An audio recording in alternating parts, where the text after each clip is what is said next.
Alam nyo na, pag nakita nyo ang video na ito, para sa iyo ang message na ito. Hindi ako maglalagay ng hashtag sa video na ito para maramdaman mo para sa iyo talaga ang message na ito. So nakikita ko dito guys, this is your energy and what you're attracting. So we have the lock in here. You are right to be strong and optimistic about the opportunities ahead.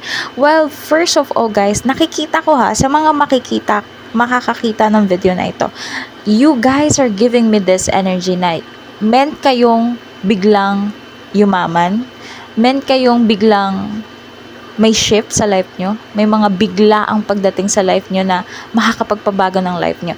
May nakikita ko na some of you guys, possible palataya kayo sa loto, alam nyo yun, yung mga nagaano kayo sa mga laro-laro, ganyan. May mga chances na parang bigla kayong mag-shift sa life nyo. Bigla kayong may marireceive na malakihan. Kayo yung mga biglaan talaga yung yaman, biglaan yung swerte. As in, you guys have this luck. Pero itong luck na to, hindi nyo alam yung timing.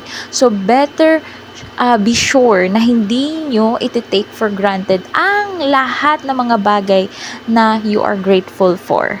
Because you guys have this luck. But you have to be grateful and you need to be humble. Stay your feet at the ground, guys. Okay?